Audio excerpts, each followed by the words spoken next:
And he shall set up an ensign for the nations, and shall assemble the outcasts of Israel, and gather together the dispersed of Judah from the four corners of the earth.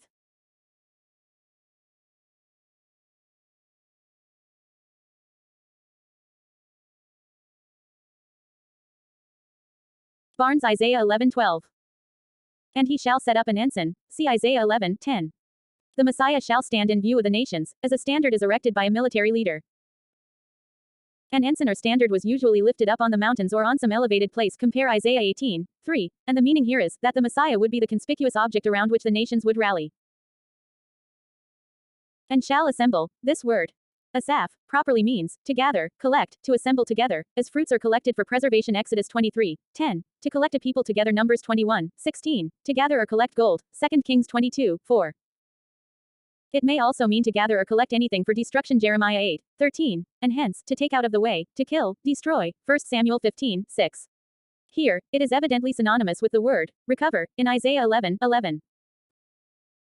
It cannot be proved that it means that God will, literally, reassemble all the scattered Jews, for the collecting them, or regathering them to himself, as his people, though they may be still scattered among the nations, is all that the words necessarily imply.